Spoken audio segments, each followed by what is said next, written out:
I want to explain this to you, Marcus on side control. Look, everyone's starting here. The inside position is key, but only use it. One of the biggest things I see is people extend their hands and they give Marcus a usable space. So he can upgrade an air ride, etc. So what I saw a lot of you guys are doing from here, that you're here, 2 feet is trying to come out and you put your own frame. It's going to be like 9 out of 10 times. So when we're escaping side control, do you know what our actual job is? And don't say escaping side control. Yeah, that's what I think. Creating usable space for me, but taking away the space for him. So anytime that I'm bridging and I'm pushing with both my hands, this space is usable by both people. I can bring my knee in, he can bring his knee in, across my hand. So let's have a look at it as an alternate way. I turn my hips, not anything different. If I push my hand, he's going to push my hand, he's going to push my head after. But if I push my elbow, it puts him on sides. Now, you notice, my right hand is pushing, push my right hand is here. It's going to pick up my right hand and put me straight back onto my back. So we're here, cross face, I go create space, I push, I turn, picks up my right arm, slides back in, and I'm in a kind of worse position than before. So watch what my right hand does. We're here. Side trying to super tight on me. It's a good black belt. Okay, so turn my hips, it's my elbow, and I'm out. Now, what this does, see those ways, my head can now move, and I can now attract and attack. He's guaranteed most people who doesn't want to let go of the position, can't chase me. Go try and hold it. So the part that I want you guys to have a look at that is important tonight is where it's not holding. We change the angle, elbow, elbow, elbow, retract, come out onto your elbow. We can fade to guard, we can rest up, we can arm drag, there's so many options for me here. But this is where I want to be. I don't do the same way. I see this a lot. Where we're on side control, I go hard, put my knee through, he drops his right hip down to the ground, smash passes, and I'm like, man, I work really hard to get my elbows in, push, get my knee through, smash pass again. I'm like, man, this guy's good. He's not over shit. Meant to not delete that comment off my. So I want you guys to try and get that frame system offside, retract your right arm so you have a usable space. He puts his weight onto his knees and his back, which makes it hard for him to chase me outbreak to knee ride. 1, 2, 3. Thank you. I have those fish and chips, fish and chips, and bubble tea. 4 weeks. What was I saying? Oh yeah, okay, so Marcus, on your back. Let me explain that to you. So the little Rossley, head that way, please, Marcus. Look, I didn't understand or appreciate this until I got my black belt. 15 years ago, whatever, I can't remember. Mainly because the way that I was taught was to focus on what's in front of you, not what is in front of you, their job. I'll explain. So this one is, once I started to understand this, it changed my game immensely. So what happens is, we kind of get the side control bit and they'll put their frame. So my job at the moment is to beat the frame. So generally, like, I hold him. Or, like I try and swim over, I have methods. But the frame isn't the issue. We think it is, because that's the thing that's immediate danger. But any time that I crush the frame, I take my weight off my partner's hips. Anytime I don't deal with the frame, he pushes me away and it takes the weight off his hips.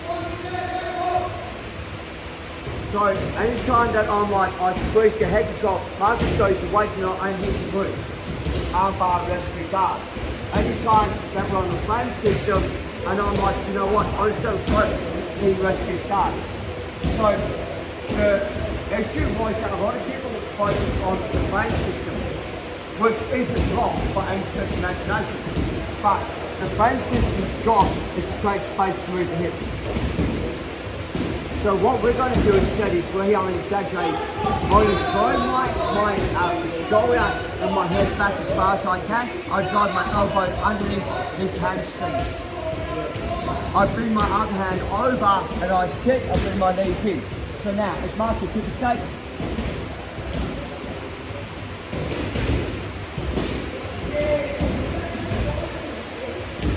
The downfall is, I can't move. Good thing about it, he can't move. So, stage one. So what I found for me is, if I can go 1 and 2, knee and knee, drive my elbow backwards under, and I sit mainly on the hips, he can't move. But his reaction is, his frames are going to come into place where he's going to try and push me away to hip escape. As soon as he does that, I start to bring my hand over to now get rid of the frames. Option 1. I don't like that because it puts me exactly back to where I was, where I've got rid of his frame, but his hips can move. Yeah? So, frame, 1, 2, here, we're now going to go, so we're going to switch the opposite way and keep the squeeze on the hips. The hip escapes.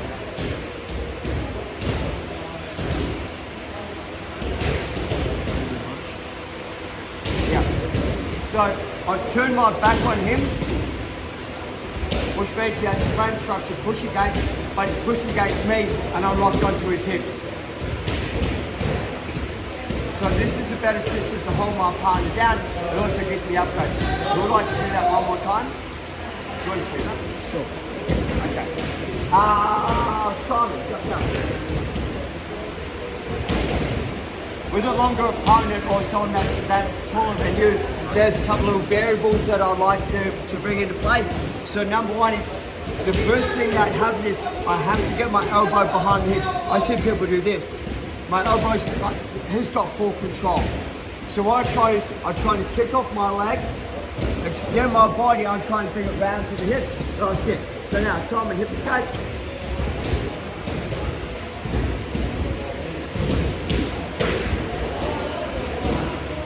So I'm getting behind. If I have to backstroke through my elbow back around, I will. Let's try that, guys. 1, 2, 3. Heavy?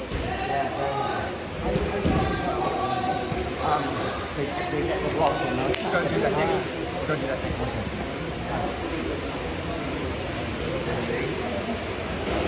Okay. Look, so we're here. I'm going to try and go slow and exaggerate everything. So I'm journeying from what we call switch base forwards. I post first of all, so I have a drive. If I don't post, I don't have a drive. So I post. I have a drive. I drive my elbow backwards, I bring my hand over. Now, right now, whether I'm this side or this side is irrelevant. Right, it doesn't matter. It will decide what I do next, but it's irrelevant. So swing through from there, turn, switch. Now, she may or may not have an elbow on my back or on the inside. She may or may not have a hand here or have a hand here. Right now, don't care. So, one of the biggest things I see, so we're here, is I'm going to bring my right hand to the far side and hand onto the left. See down. This is the second biggest fault I see people do. LEG frames in my back, so I try and push backwards against the frame. Does 2 things. I'm using a weak mechanic to my shoulders and my triceps against the solid frame system. They'll generally win it. Even if they're bucking, it's hard to maintain. So I would like to recruit some more muscles that are stronger than the frame.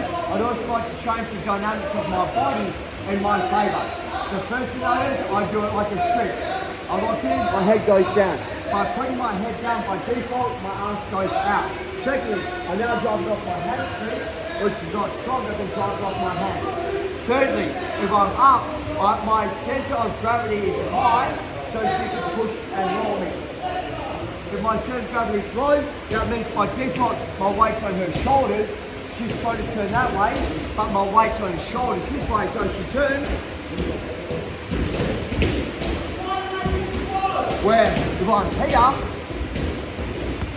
yeah, I get punched in the face. So think about it this way. When our attitude goes to turn, it's the shoulders and the hips that turn.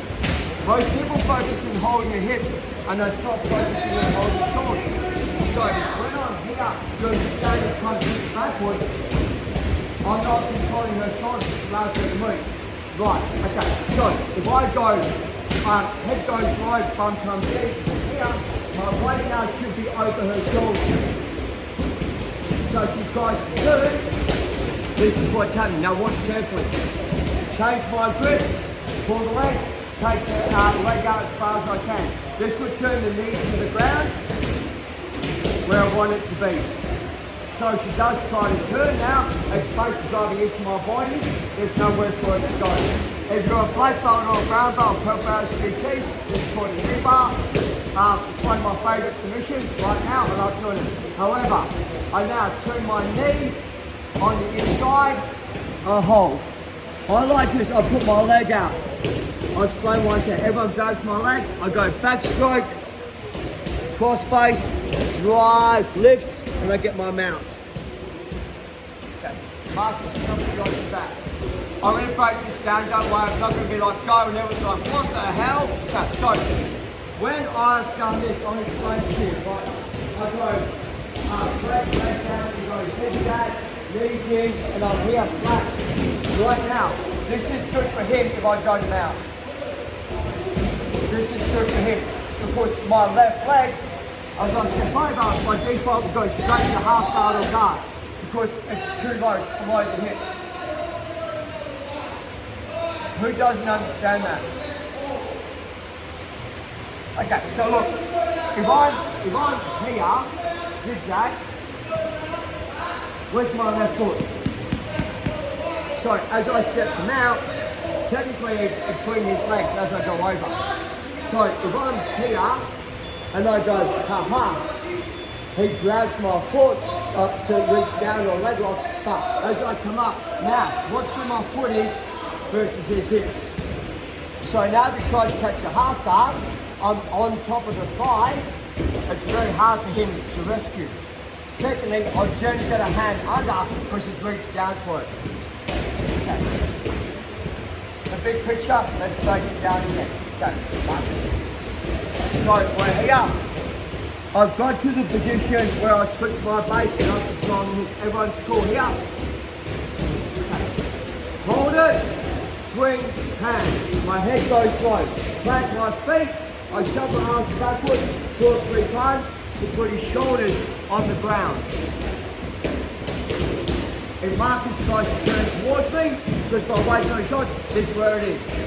Pull the leg, take the end of the lever, stretch the end of the lever out. Whether it goes for a knee bar or not, I need a valley to put my knee into to go to mount. If the legs go together, I can't smash my knee to the ground, so I need a valley. My bottom knee is against his thigh, so it's hard for him to rescue. I'm going to stop here. One more time. Do you want to see that? So, we're here, drop my hips down, swing, keep it low. Now, whether it goes on the inside or the outside, it's irrelevant because I'm controlling the shoulders. I'm not trying to get rid of the frame. So, bop, bop, I'm on the shoulders. Hold it, keep low. As you move, pull the knee towards me down, scoop the end lever, I'm going to stop here. Don't step in the valley of death yet, we're not ready for it. Okay, 1, 2, 3.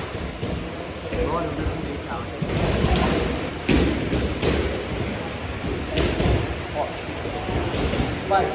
Bigger body, I need to adapt what I'm doing slightly. So the thing about a bigger body is that I want to be under the body, not over the body. I want to be under the body. So when we're here, so I've done the switch from here, right here. Anytime my head over, head to the cross face coming down. So first thing first, my head goes low and I hit straight. This is the part that I see of issues, like here. As he hits straight, or tries to move, I can't reach his leg. It's too far away. So I I'll grab my toes, pull my toes in, and go down. So there's a bit of a difference, and I can't control the leg, or it's just not playing the game. What I'm trying to do is keep those ways on here. If is I'll grab my toes. So this allows me. Now, what he might do might go, I know he's cunning, I'll go and grab him. He tries to grab my foot and my toes, but I get access to all these kimuras and wrist locks and things like that as well. Secondly is, if I'm here and I'm doing this, and he goes, no way, and tries to defend it, but scoots, then he comes down, watch. Okay. Anytime I'm this way here, I cannot backstroke and cross face. There's no space. I need to go here to backstroke. It's still stronger, put your foot out. So I'm going to go, hey, my foot's here. Most people are going to go, holy shit, I'm going to grab his foot. So that's how I go down and grab his foot. That's the ability for me to cross face. Watch. One goes low, how's your back? How's your back? Okay, not low. Okay, so for me, everyone pulls in, how does that feel? Elbow goes low, elbow goes high. I'm not even using any strength here. Slide, control. I'm on the handstroke or the quad, and tries to rescue and put it in the half guard.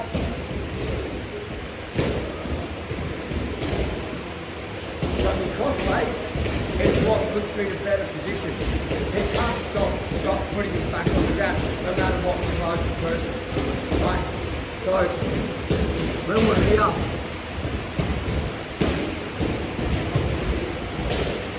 elbow goes under the body, elbow goes to his head. I drive forward, I catch it. He's going to turn the head arm choke.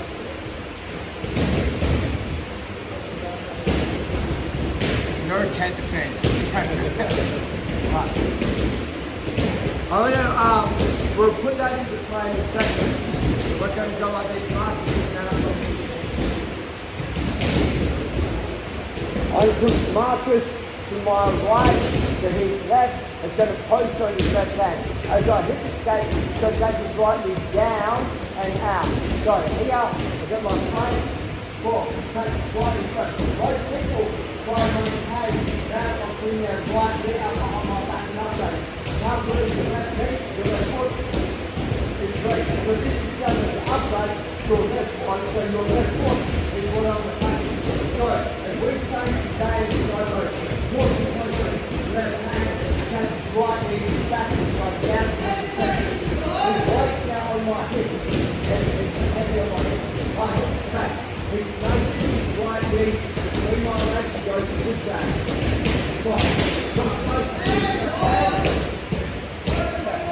as I push weight, lift his right knee up, stretch him out.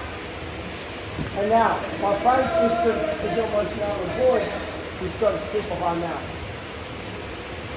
So the issue that I have is that most people when I'm escaping now try to cover them out by climbing up and allow me to tap that left foot into half guard or quarter guard.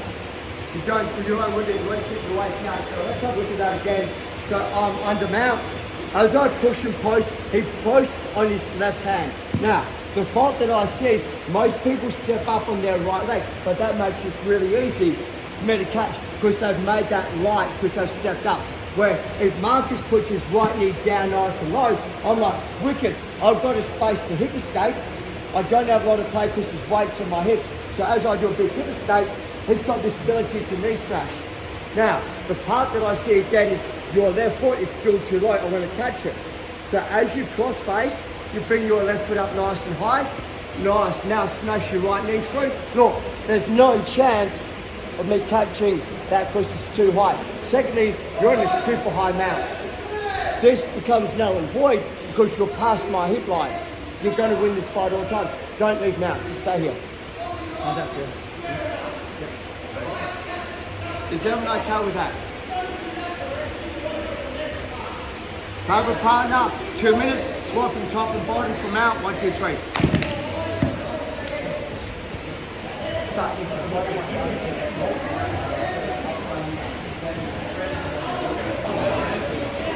There's your mount.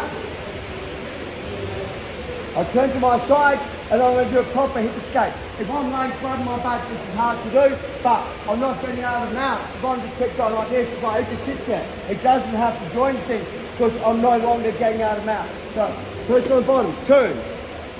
Now, if I feel his Marcus's right knee down nice and low, I've got like going, wow, there's a space for my hips to flow out the back, which is good for me. Once it cross faces, I'm like, I'll just pop the hip out. Now, this is the key. Put all your weight on your toes, drive your shoulders low, and push up into my chest. Put all, yes! You're basically pile driving my head into the mat. I've got nowhere to go. So if your partner's flat on their back, you don't have to do anything because you're not really doing a good mat state. You can just sit there. So the people on the bottom, just as an note to note, anytime you try to get out of the mat, at least try and get to your side to get out of the mat.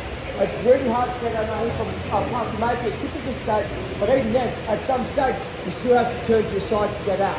So person on the bottom, you're going to start here, and you're going to go push and turn. That's going to set the trap, so now we can play the game.